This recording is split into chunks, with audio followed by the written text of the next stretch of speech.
C'est la saison du maïs sucré et si vous êtes comme moi, vous voulez en profiter pleinement. Il y a 5 questions qu'on pose souvent sur le maïs sucré. Vous voulez en savoir plus long? Mon nom est Christine Blais et bienvenue à ma minute scientifique sur le maïs sucré. La première question concerne la fraîcheur. Est-ce que c'est vrai qu'on doit se dépêcher de manger notre maïs sucré le jour de l'achat? La fraîcheur, elle a son importance, mais on n'est plus dans les années 70 à l'époque de nos grands-parents où il n'existait qu'un seul cultivar de maïs sucré, le SU. Le SU, il était sucré, mais son gros désavantage, c'est qu'il perdait plus de la moitié de son sucre en dedans de 24 heures. Alors oui, il fallait se dépêcher de le manger le jour même. Mais aujourd'hui, nos cultivateurs ont accès à plusieurs nouveaux cultivars qui sont 2 à 4 fois plus sucrés que le SU et qui ne perdent pas aussi rapidement leur sucre en le transformant en amidon.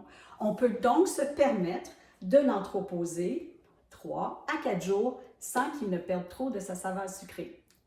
Ça m'amène à ma deuxième question. Quelle est la meilleure façon d'entreposer son maïs sucré? Sans les feuilles ou avec les feuilles? La réponse, on laisse les feuilles. Pourquoi? Elles vont protéger l'humidité des grains. Comme ça, les grains resteront bien croquantes.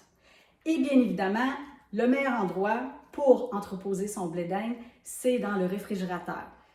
Si vous avez acheté plusieurs poches en vue de faire une épluchette, c'est certain que ça ne rentre pas dans le frigo.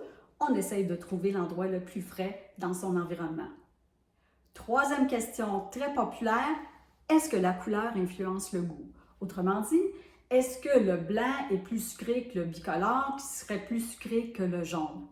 Mais non, il n'y a aucun lien entre la couleur, qui est due à la présence d'une vitamine, la carotène, dans le maïs, et sa saveur sucrée.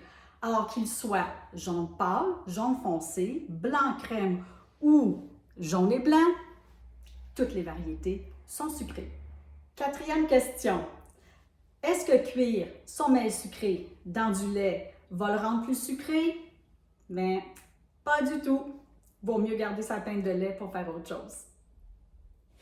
Parlant de cuisson, et c'est la 5e question, combien de temps doit-on faire cuire le maïs?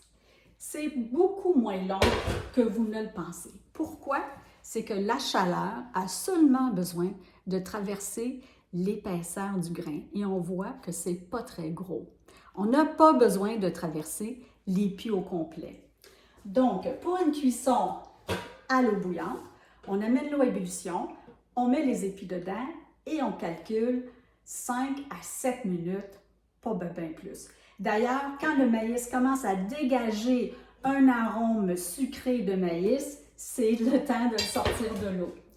Pour le micro-ondes et à la vapeur, on calcule 3 à 4 minutes pour un épi et le tour est joué. Voilà 5 questions sur le maïs sucré répondues. J'espère que vous avez apprécié. Je vous souhaite une excellente saison de maïs sucré.